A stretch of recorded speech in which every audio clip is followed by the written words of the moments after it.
I'm sorry, ma'am. Your name isn't on the tasting list. That was the very first thing I heard, scarcely 2 weeks after my husband, Julian, passed away. Not a quiet offering of condolences, not a respectful nod, not even the heavy silence of shared grief. Just a young hostess, barely out of culinary school. Blocking my path into a dining room I had sketched on a napkin 36 years ago. I thought, perhaps, she had made a simple mistake, a clerical error in the chaos of mourning. Then, I looked past her shoulder. Julian's memorial portrait stood near the entrance of our flagship restaurant, Leternal, surrounded by flashing cameras and people, draped in the kind of expensive, tailored grief that looks better in magazines than it feels in the heart. His son, Marcus, was already holding court near the bar. Marcus was smiling for the local food critics, like he had invented the very concept of dining. Beside him stood Elias, the new operations director nobody had introduced to me, shaking hands with our oldest investors, like a man stepping into a custom-made crown. I scanned the engraved reservation list on the hostess's podium slowly. I found Marcus's name. I found Elias's name. I found distant silent partners who couldn't tell a shallot from an onion if their lives depended on it. My name wasn't there. Not once. The dining room didn't feel loud anymore. It felt organized, intentional. Marcus spotted me standing near the velvet rope and walked over, wearing that soft, practiced expression he used when he wanted to appear magnanimous, without actually yielding an inch of ground. "Clara," he said, touching my arm with a lightness that felt like a dismissal, "we had to make some adjustments to the seating. This tasting is for permanent stakeholders. We are looking toward the future." Permanent. The word landed far heavier than the omission from the list. Before I could formulate an answer, Elias stepped up to the podium and tapped a crystal glass with a silver spoon, announcing a necessary transition of vision. So soon after Julian's death that a few of our veteran waiters exchanged deeply uneasy looks, Elias spoke about scalability, about maximizing margins, about modernizing the brand. And every single sentence sounded like it had been rehearsed long before the funeral dirt had settled. Chef Thomas, who had run our kitchens for 2 decades, appeared beside me, his chef's coat pristine, but his face flushed with quiet fury. "This is a strategic play, Clara," he whispered, his voice trembling. "They're setting a public narrative. That you were just Julian's wife, a temporary fixture, not the co-founder. They filed the buyout paperwork today. Hostile restructure. Everything." I watched Marcus smiling at the cameras. I watched Elias leaning close to the investors, guiding them through conversations like a puppeteer who had memorized the script long before the actors even arrived on stage. And suddenly, standing there in the foyer of my own life's work, I understood something far deeper and sharper than my grief. They weren't just pushing me out, they were rushing. And in my 40 years in the restaurant industry, I have learned one absolute truth. People who rush are usually hiding something in the recipe. Thomas kept whispering, listing our legal options, warning me that silence would cost me my entire legacy. Around us, the whispers of the city's culinary elite began to spread. Some looked at me with pity. Some looked relieved that the old guard was changing. A few simply waited for a scene, for tears, or shouting, or anything that would confirm the hysterical, emotional widow narrative Marcus had clearly already planted in their ears. I gave them absolutely none of it. When Elias finished his speech and the reporters drifted closer to catch my reaction, Marcus raised his voice just enough for the microphones to capture it, and we truly appreciate Clara's support during this incredibly difficult time, he announced. She understands that Leternal requires a bloodline vision to survive the modern market. A clean cut, disguised flawlessly as gratitude. Thomas stiffened beside me, his hands balling into fists. "Say something, Clara," he urged, his voice breaking. "Don't let them rewrite history." I stepped forward instead. I was calm enough that even I didn't recognize my own voice when it slipped past my lips. "Give them everything." The words spread through the crowded foyer like a dropped wine glass, quiet at first, a collective holding of breath, and then sharp and undeniable. Marcus blinked, entirely thrown off balance. Elias's shoulders loosened, his arrogant confidence instantly replacing his cautious posture. Thomas stared at me like I had just thrown 36 years of blood, sweat, and burns into the incinerator. In a single sentence. But I wasn't thinking about loss. I was watching the patterns. I was watching who looked relieved, who suddenly avoided my eye contact, and who celebrated far too early. As the guests began filing into the main dining room for the tasting, Sarah, our oldest sommelier, approached me slowly. She held a thin, leather-bound ledger tight against her chest. She didn't hug me. She didn't offer empty sympathies. Her eyes kept darting nervously toward Marcus and Elias, who were already laughing near the wine cellar. "I know you just told everyone you're stepping aside, Clara," Sarah said quietly, her voice barely a breath. "I am." She hesitated, her fingers white-knuckled on the leather, then pressed the ledger into my hands anyway. "Just don't sign the final settlement yet," she whispered urgently. "Something isn't right with the new supplier invoices. The numbers are moving too fast." I didn't open the ledger. Not there. Not while Marcus was waving goodbye to me, like a boy who believed he had just conquered the world. I simply held the heavy book and looked one last time at the brass plaque by the door. Julian and Clara. The names weren't just etched in metal. They were etched in decades of early mornings and late nights that nobody could ever truly erase. And for the first time since Julian died, I felt something far sharper than grief settle into my bones. They thought I walked away because I was weak, because I was a tired old woman. They didn't realize I was simply standing still long enough to see exactly where they were blindly running. The very first thing that stopped working was my access code to the administrative offices. No formal warning, no polite email, no explanation, just a harsh, blinking red light on the keypad, as if the building itself had already forgotten the woman who chose its bricks. I tried the code again, slower this time, thinking perhaps the cold morning air had made my fingers clumsy. The security guard behind the desk shifted uncomfortably in his chair, but didn't come over to help.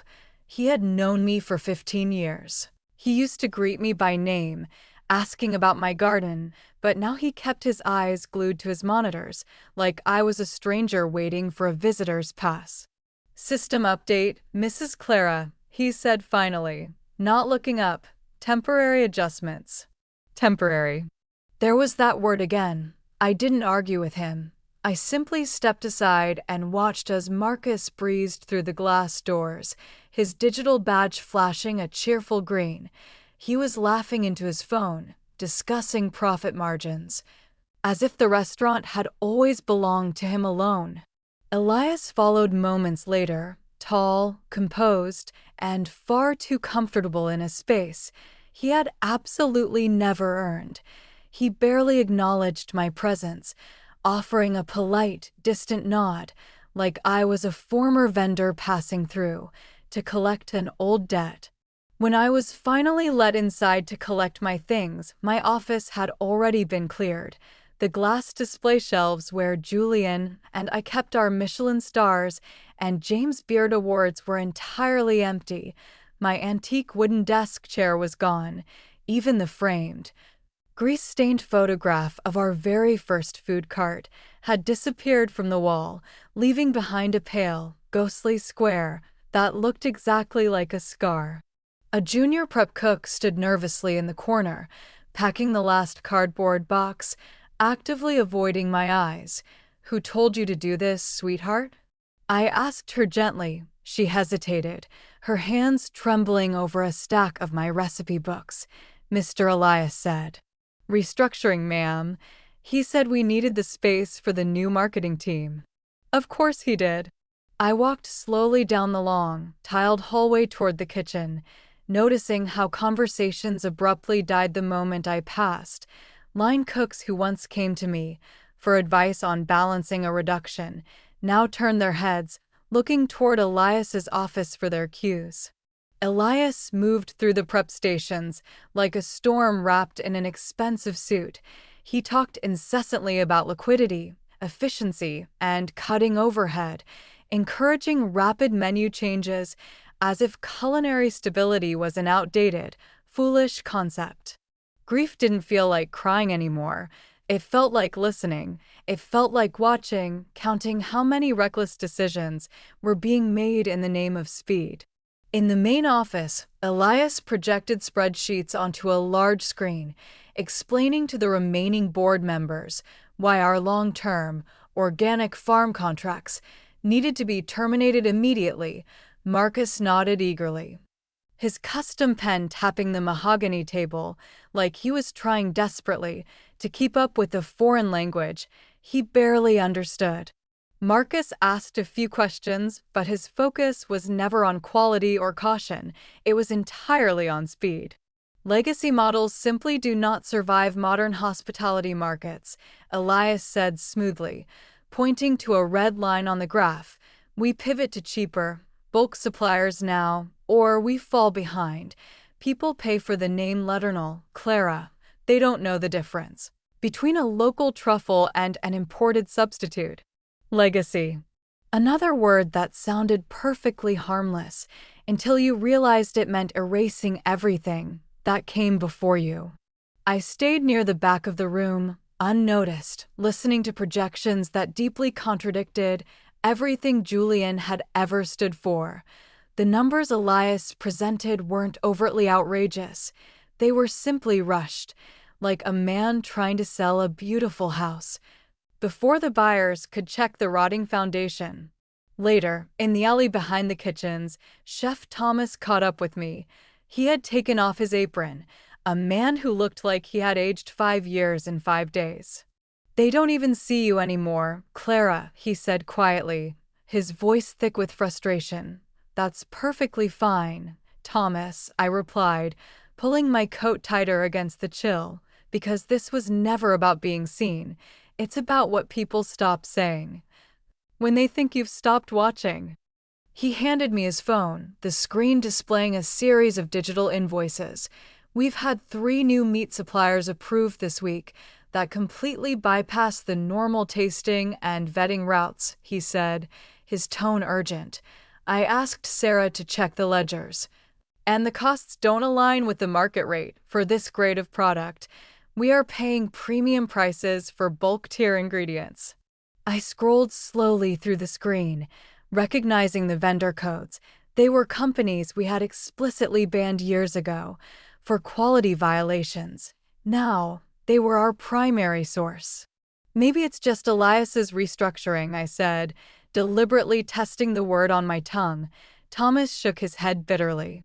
"Restructuring doesn't erase the audit trails, Clara, and restructuring doesn't require routing payments through offshore LLCs." Across the alley, the heavy metal door swung open, and Marcus's laughter echoed against the brick as he walked out with Elias, already loudly discussing franchising rights. Neither of them even glanced in our direction. Neither of them seemed worried about the legacy they were dismantling, and their absolute lack of worry is what worried me the most. I handed the phone back to Thomas. "Keep watching the deliveries," I told him. He studied my face, his brow furrowed. "Clara, are you really just going to let them take everything Julian built?" I didn't answer him right away. Instead, I looked up at the glowing neon sign of Letternal, the polished windows, the bustling dining room, the people moving inside, like they were adjusting to a brand new gravity. For decades, this place had been a home built from calluses, burns, and unbreakable trust. Now, it felt like a grand, hollow house, where the locks had been changed, while I was still trapped inside the walls. I already told them, Thomas, I said finally, my voice a quiet anchor in the alley. They can have it. Thomas's eyes narrowed slightly, like he didn't quite believe me. Then he leaned closer, checking over his shoulder. There's something else, he whispered. The new contracts are locked tight and Elias is having Marcus sign off on all of them. Marcus is taking the legal liability for every single change.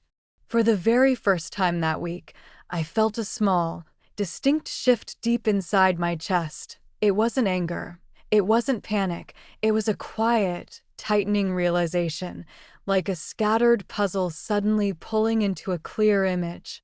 Because people don't rush to bury paper trails unless they are terrified of what someone might find when the dust finally settles. Marcus chose to hold the formal settlement dinner at a rival restaurant across town, a private dining room, a long mahogany table, and just enough industry witnesses to make whatever was said feel official and binding. I knew the exact moment I walked through the heavy oak doors that this wasn't a family gathering, it was a stage play, and I was cast as the tragic, defeated widow. Marcus sat at the head of the table, like he had inherited the entire world, not just a grieving family. Elias sat beside him, flipping through thick stacks of legal documents before the waiter had even poured the first glass of sparkling water. Cameras weren't allowed inside, but the people Marcus had invited were the kind of gossips who would gladly carry his preferred narrative back to the press. Marcus smiled when he saw me enter. It wasn't a warm smile. It was expectant. He was waiting for a scene. He was waiting for me to beg. Clara, I'm so glad you decided to come, he announced, projecting his voice loudly enough for the far end of the room to hear. Elias, and I thought it was crucial to clear the air privately. Privately. That word never means private when there is an audience holding their breath. Julian's old attorney, Arthur, sat beside me. Arthur was a man of 70 with eyes like a hawk and a demeanor of absolute stone. He leaned close to my ear. If they push you tonight, Clara, we respond. No more of this silence. You are giving them too much room. But Arthur didn't understand that silence was never a weakness. Silence was the ultimate observation. The first course barely touched the table before Marcus began his performance. He spoke eloquently about legacy, about the painful necessity of modernization, about correcting the misunderstandings of the past weeks. Every sentence sounded heavily rehearsed, perfectly modulated, like he had practiced his solemn face in the mirror for hours. We truly don't want any conflict, Clara, Marcus said, placing his linen napkin neatly on his lap. We simply want what is rightfully ours, what Dad would have wanted for the future. Several heads around the table nodded in solemn agreement. Then Marcus turned his gaze to me, his eyes soft on the surface, but razor-sharp underneath. If you have nothing to hide regarding the old financial records, Clara, perhaps you could explain to everyone why you stepped away from the kitchen so quickly. Why surrender your shares without a single counteroffer? And there it was. Not a genuine question, but an accusation carefully dressed up as familial concern. The entire room waited. Marcus watched me like a hawk, trying to calculate whether I would finally break down and fight or fold in tears. Elias didn't look at me at all. He just kept scanning his documents, occasionally whispering something into Marcus's ear, like a parasite feeding the host. I picked up my water glass, took a very slow, deliberate sip, and set it back down precisely on the coaster. No, Marcus. I said you could have everything, I replied, my voice completely devoid of emotion. What exactly is left for us to argue about? A fast flicker of deep irritation crossed Marcus's face.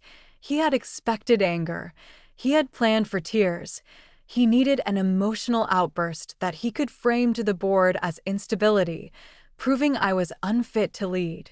Instead, My complete calm turned the atmosphere in the room thick and uncomfortable. Without a fight, the story he was trying to write started twisting in a different direction. Someone at the far end of the table, one of the younger investors, cleared their throat nervously. "It is highly unusual," the man said carefully. "Most founders would defend their life's work." Another voice muttered, "Unless they felt responsible for the declining margins Elias found." And just like that, the narrative subtly shifted. My silence was being translated into guilt. By not defending myself, I was letting them believe there was a dark secret I was hiding. Arthur shifted angrily beside me, ready to launch into a legal defense, but I placed my hand gently on his forearm under the table, a silent, absolute command for him to wait. Marcus leaned forward, sensing the momentum swinging back to him. "We just want total transparency, Clara," he pressed. "The staff and the investors deserve honesty after everything that's happened since Dad passed." I looked at him, truly looked at him, and nodded slowly. "Then you should make your upcoming decisions very, very carefully, Marcus," I said softly. He blinked, entirely thrown off by the lack of resistance, unable to parse the weight of my words. The dinner conversation awkwardly moved on, but the tone of the room had permanently altered. People watched me differently now, not as a weeping widow pushed aside by progress, but as a deep, unsolvable question mark. Whispers formed between the courses. Eyes lingered on me a fraction too long. Good. Because people always talk more recklessly when they think you aren't going to defend yourself. While the others argued loudly over the timeline for expanding the franchise, I kept my hands folded quietly in my lap. I was cataloging everything, the way Elias repeated the word liquidity, the way Marcus blindly agreed to sign the vendor transitions without asking for the full quality reports. It wasn't just arrogance I was witnessing, it was a profound, dangerous ignorance. When the dinner finally ended, Marcus walked me to the coat check with a smile that looked genuinely relieved. "I'm glad you're cooperating, Clara," he said, handing me my scarf. "It makes this transition so much easier for everyone." "Easier for who, Marcus?" I asked gently. He didn't answer. He just looked away. Outside, the city air was crisp and biting. Arthur stood beside me on the pavement, exhaling a sharp cloud of breath. "They are building an undeniable public case against you, Clara," he warned, his tone grave. "You do realize that, don't you? Your continued silence is handing them the pen to write your legacy." "I know, Arthur," I said, watching Marcus's town car pull away from the curb. Arthur studied my face under the amber glow of the street lamp, waiting for the rest of my sentence. But there wasn't one. I simply pulled my coat tight and began the long walk home, leaving the empire behind me. The final recipe. The first visible crack in their new empire didn't arrive quietly.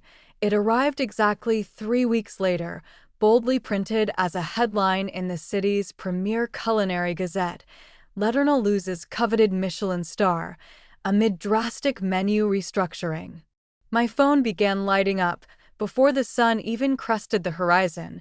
Messages poured in from former sous chefs, industry peers, and rival restaurateurs who hadn't spoken to me in years. The Michelin star wasn't just an award. It was the ultimate validation of Julian's obsessive dedication to perfection. It was the standard that kept the dining room booked 6 months in advance. Marcus lost it in 21 days. 21. I didn't celebrate. Watching a beautiful thing break never feels like a victory, especially when your own hands helped shape the clay, but I watched closely. Marcus held a panicked press briefing that very afternoon, standing in the newly redesigned, painfully modern lobby of the restaurant. "Transitions inherently come with growing pains," Marcus told the cameras, his voice tight, his smile looking brittle and forced. Some of the old rating metrics were based on outdated, unsustainable sourcing models. that no longer serve our aggressive expansion goals. Outdated. A clean, corporate word used to bury a rich history, and then he did exactly what Elias trained him to do. He used my name. We profoundly respect Clara's past contributions, Marcus added, his jaw clenching slightly, but certain rigid, emotional decisions made during the prior leadership era created deep financial vulnerabilities we are only now correcting. Blame, dressed perfectly in a tailored suit of professionalism. I turned off the television in my kitchen before the reporters could even shout their follow-up questions. The real story wasn't playing out on the news, it was playing out in the delivery alleys. By midday, Chef Thomas sent me a single, heartbreaking text message. For line cooks walked out today. Sarah quit. Elias is importing frozen stock. I closed my eyes. Frozen stock at Letternal. Julian would have burned the building down himself, but grief didn't sting me the way it used to. The sadness had calcified into a diamond-hard focus. That evening, I didn't sit in the dark mourning my husband's ghost. Instead, I walked down to a small, vacant storefront I had quietly leased 2 weeks prior in a quiet, working-class neighborhood. No brass plaques, no velvet ropes, just exposed brick, a massive stone oven, and a simple wooden counter. I tied on a pristine white apron, plunged my hands into a mound of flour, and began to knead dough. I opened a small, nameless bakery. I baked sourdough, croissants, and simple, honest pastries. No press releases, no grand announcements, just the smell of yeast and butter drifting onto the street. The first customer was a tired nurse getting off her shift. She took one bite of a warm croissant, closed her eyes, and smiled. In that tiny, quiet moment, I felt a profound balance return to me. Dignity doesn't always roar back through lawsuits and boardrooms. Sometimes it returns quietly through simple usefulness.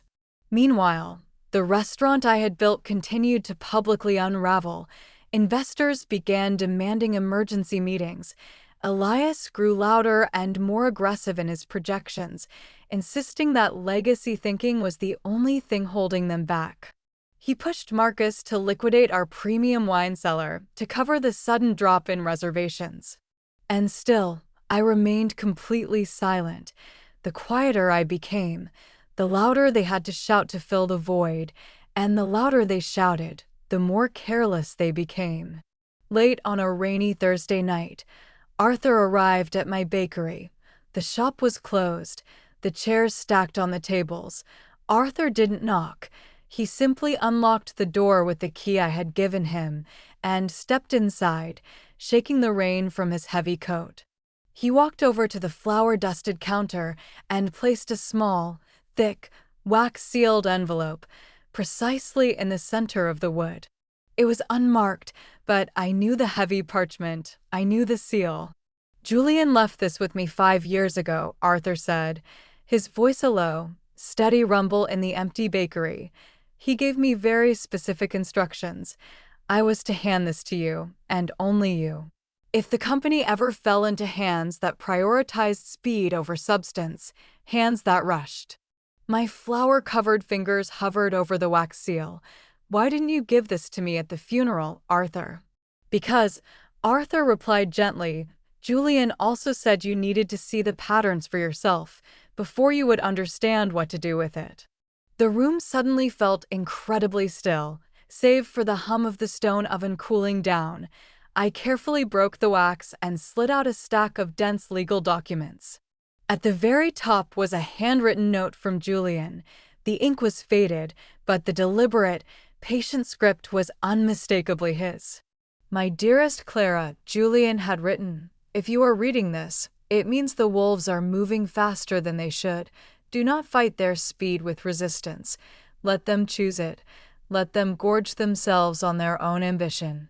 Some traps only spring when the prey believes they have already won." My chest tightened, not with sorrow, but with absolute clarity. I set the letter aside and read the legal documents beneath it. It wasn't a secret will. It wasn't a hidden bank account. It was a deeply buried amendment to the original founding charter of the restaurant group, a clause Julian and Arthur had quietly codified after a hostile takeover attempt a decade ago.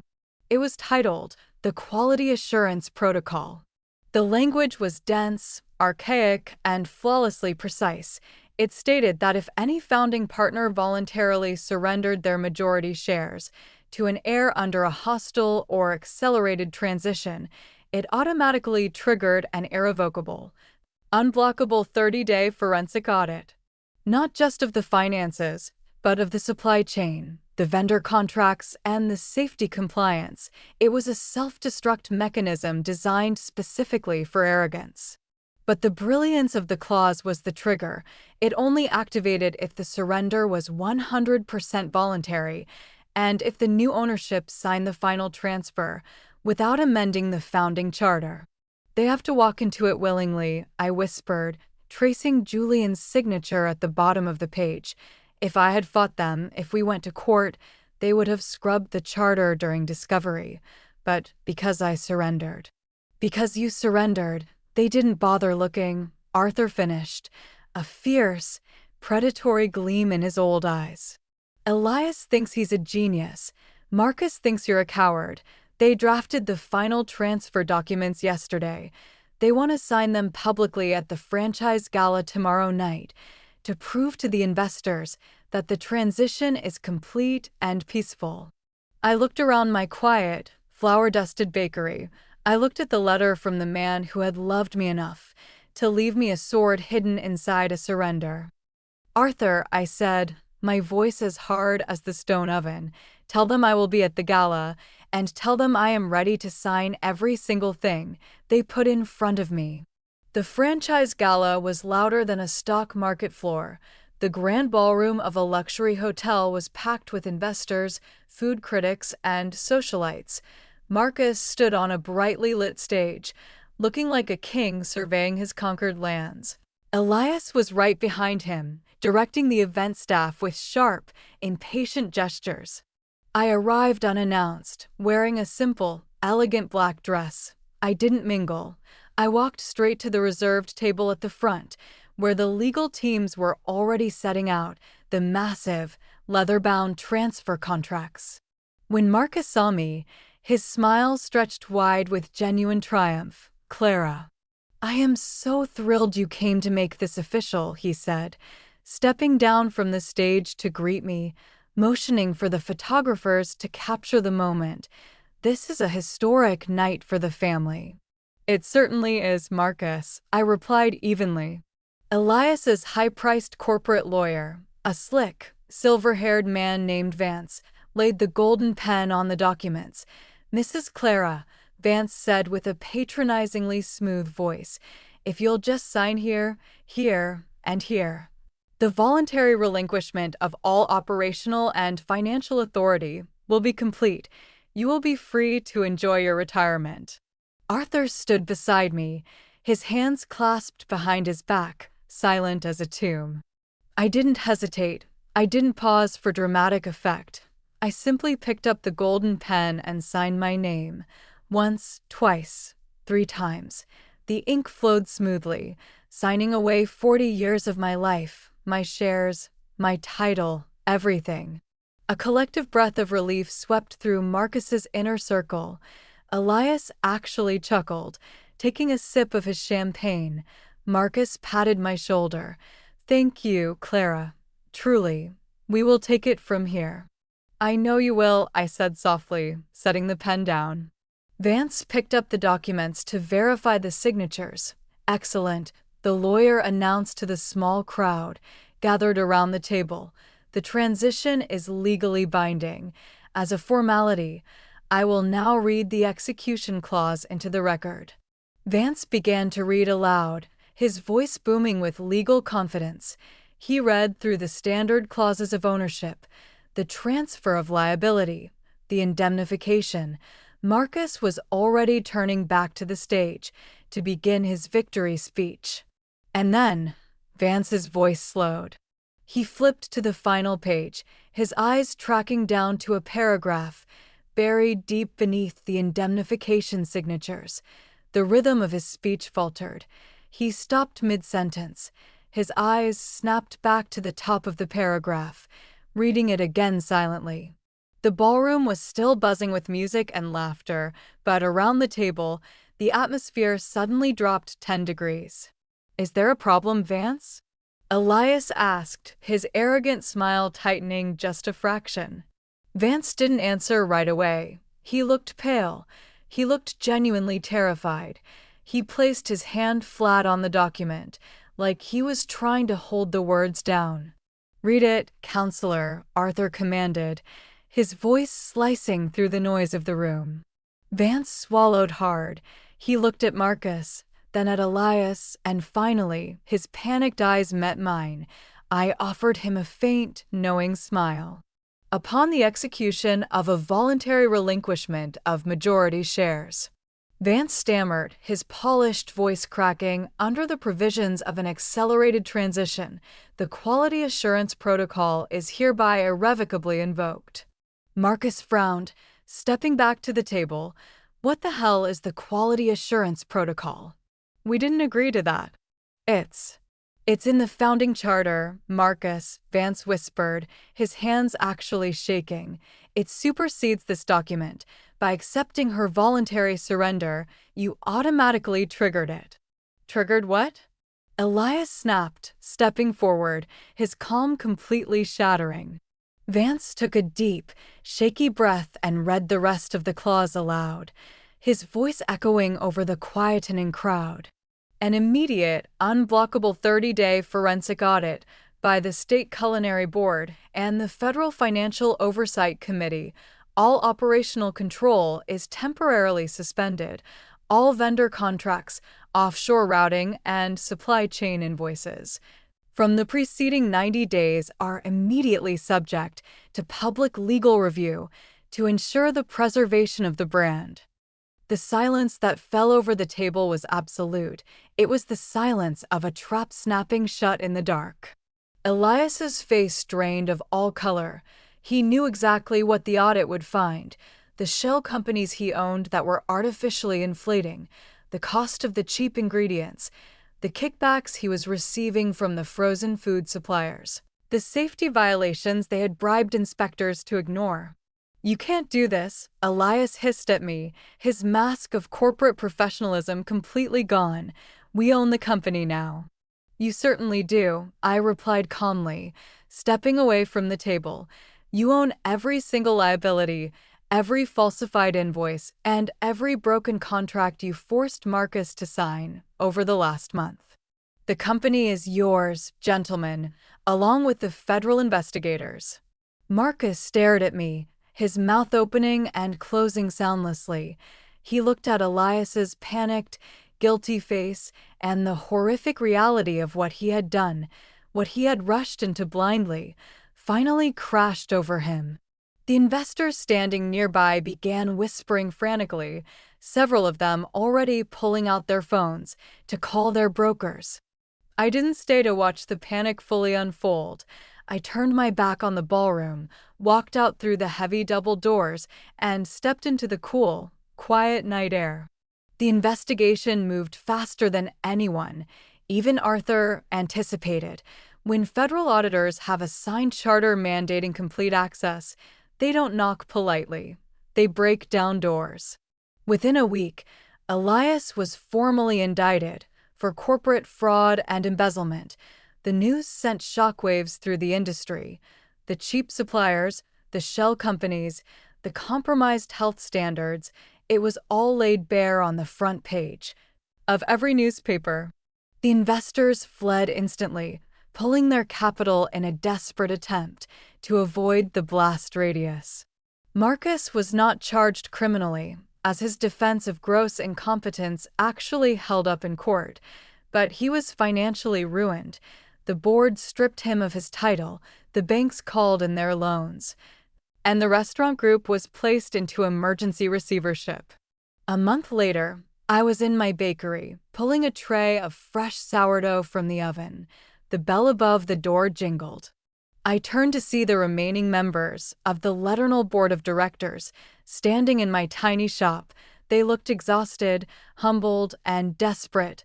Arthur stood behind them, a faint smirk playing on his lips. "Clara," the lead board member said, taking off his hat, "the receivership is complete. We've purged Elias's contracts. We've stabilized the debts. But the brand. The brand is dying. We need you. The board has voted unanimously to reinstate you as CEO, with full control, to rebuild Julian's legacy." I wiped my flour-covered hands on my apron. I looked at these men who had sat silently while I was locked out of my own building. I looked at the power they were offering to hand right back to me. "I appreciate the offer, gentlemen," I said, my voice warm, steady, and entirely at peace, "but I am not coming back." They stared at me in shock. "Clara, please, it's your legacy." "My legacy," I said, pointing to the golden loaves of bread resting on the cooling rack, "is right here. Julian's legacy was teaching me that you cannot microwave a masterpiece. You rushed. You broke it. Now you get to sweep up the glass." I took a warm loaf of sourdough, wrapped it carefully in brown paper, and held it out to the lead board member. He took it instinctively, his hands dropping under the unexpected weight of it. "Have a wonderful afternoon, gentlemen," I said gently. They stood there for a long moment, realizing that the door was permanently closed. Slowly, they turned and walked out of the bakery, taking their corporate panic with them. I turned back to my oven, breathing in the scent of yeast, thyme, and patience. People still ask me why I didn't fight harder in the beginning, why I surrendered an empire so easily. I never bother to correct them. They think I walked away because I was weak.